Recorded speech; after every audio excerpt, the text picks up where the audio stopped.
అందరికీ నమస్కారం.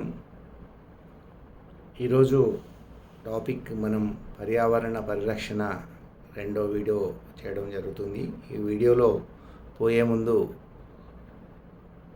మీరు ఈ వీడియోని లైక్ చేసి, షేర్ చేసి, సబ్స్క్రైబ్ చేయవలసిందిగా కోరుచున్నాను. మరి లోగడ మన ఈ అంశంపై చేసిన వీడియో లోపల మనం తెలుసుకున్నది ఏంటంటే, పర్యావరణ పరిరక్షణ లోపల మనకు ముఖ్యంగా ఉపయోగపడే ప్రాణవాయువును ఎక్కువగా ఇచ్చే చెట్ల లోపల రావి, మర్రి, మామిడి, వేప, మారేడు, తర్వాత ఉసిరి మొదలగు చెట్ల గురించి మనం తెలుసుకున్నాము. మరి ఈ విషయాలన్నీ ముందు తరాల పిల్లలందరికీ తెలియజేయాలి. పర్యావరణ పరిరక్షణ అనేది చాలా ఇంపార్టెంట్ అంశం. మనం చూస్తూనే ఉంటాం. మన దేశ రాజధాని నగరం నేడు పర్యావరణ కాలుష్యం లోపల, కోరల లోపల నిండి ఉంది. అక్కడ మనుషులు బ్రతకాలంటే ఆక్సిజన్ దొరకడం చాలా కష్టంగా ఉంది. చాలామంది ఆక్సిజన్ సిలిండర్లు కూడా కొనుక్కొని దాన్ని వాడటం జరుగుతుందని మనం పత్రికల్లో చదువుతున్నాం.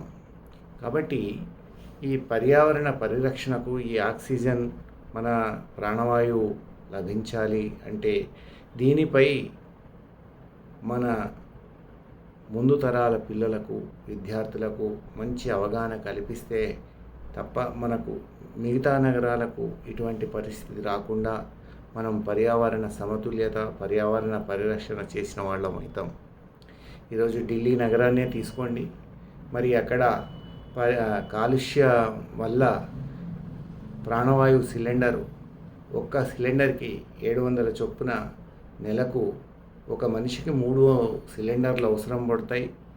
దానికి గాను వాళ్ళు 21,100 రూపాయలు వెచ్చిస్తున్నారు. అంటే సంవత్సరానికి 7,66,000 రూపాయలు వెచ్చించడం జరుగుతుంది. అంటే ఒక మనిషి సగటున 65 సంవత్సరాలు జీవిస్తే అతడు 5 కోట్ల రూపాయలు కేవలం ఆక్సిజన్ సిలిండర్కే వెచ్చించవలసిన అవసరం వస్తుంది.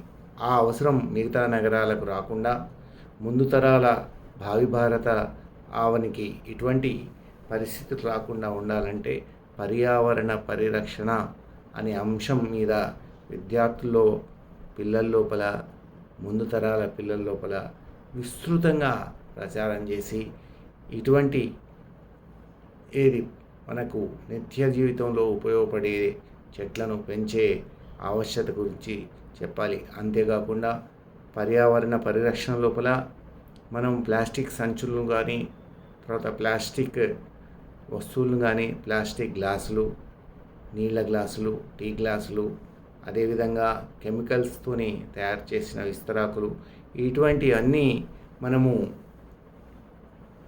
వాడటం ఆపేస్తే సారవంతమైన భూమి సారవంతంగా మిగులుతుంది.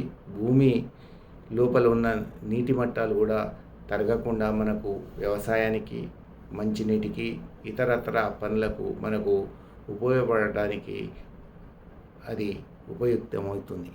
కాబట్టి ఈ విషయంపై మనం తప్పనిసరిగా విద్యార్థుల్లోనూ, పిల్లల్లోనూ, మన ఇరుగు పొరుగు వాళ్ళతోని కూడా తప్పనిసరిగా పర్యావరణ పరిరక్షణ కోసం మనము కృషి చేయవలసిన అవసరం ఎంతైనా ఉంది. అంతేకాకుండా మనం పర్యావరణ పరిరక్షణ కోసం విద్యార్థులకు మన పాఠ్యాంశాల్లో కూడా చేర్చారు. ఆ అంశాన్ని ఉపాధ్యాయులందరూ తప్పనిసరిగా మరి విద్యార్థులకు బోధించి, కేవలం అది ఒక పుస్తకానికే పరిమితం కాకుండా విద్యార్థుల్లో ఈ అవగాహన కలిగించి, మన పాఠశాల ఆవరణలో ఉన్న ఈ ప్లాస్టిక్ సంచులే కానీ, గ్లాసులే కానీ ఇటువంటి మరి తీసివేసి మరి ఒక గోయిలో కానీ కాలబెట్టడం కానీ చేస్తే ఇటువంటి పర్యావరణ కాలుష్యానికి మనం గురి కాకుండా అవుతాం.